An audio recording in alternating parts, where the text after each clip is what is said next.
Cette citation n'est pas de nous, mais le corps est la chose la plus politique qui soit, en effet, dans le sens où la manière dont on regarde les corps, enfin, il y a plein de manières de définir cette phrase, mais nous, la manière dont on l'a interprétée, c'est de dire la manière dont on regarde les corps, elle est politique. C'est un phénomène sociétal, c'est-à-dire que, par exemple, aussi, les corps féminins, tels qu'on les montre dans les représentations, on va dire, mainstream, et pas que, hein, dans des films plus pointus, des films d'auteur aussi, mais ce qu'on a eu l'habitude de voir jusqu'à aujourd'hui, ce sont des corps objectifiés, des corps de femmes objectifiés. À travers la manière dont on les filme, on va plutôt jouer sur les attributs dits féminins, dits sexualisés de la femme. Et surtout, voilà, dans les récits, c'est surtout le corps de la femme qui apparaît, alors que nous, ce qu'on a voulu faire, c'est dire le corps est aussi sujet, et le corps des femmes est sujet. Et donc, on part de Méduse et de ce corps qu'elle a au départ, un corps de femme qui va se transformer en corps de monstre.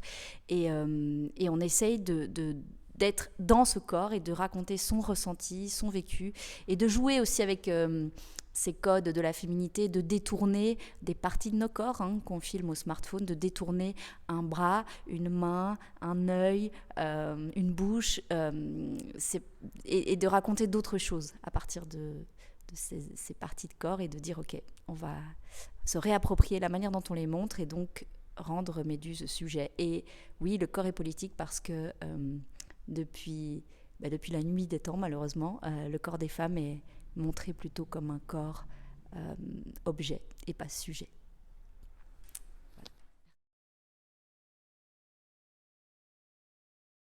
Alors c'est une création collective, Méduse. Donc on est 3 comédiennes au plateau et un musicien créateur sonore. Et on s'est entouré de plein d'autres personnes pour créer ce spectacle qui est une création totale. C'est-à-dire qu'au départ, il n'y avait pas de texte. On est parti de lecture, on a commencé à écrire. On a écrit aussi à 3 mains cette histoire de Méduse où on parcourt toute sa vie. Et on a aussi cherché comment cette écriture à table pouvait résonner avec l'écriture au plateau, en cherchant avec notre créateur sonore, mais aussi avec notre créatrice vidéo, tout ce qu'on pouvait raconter autrement que par des mots.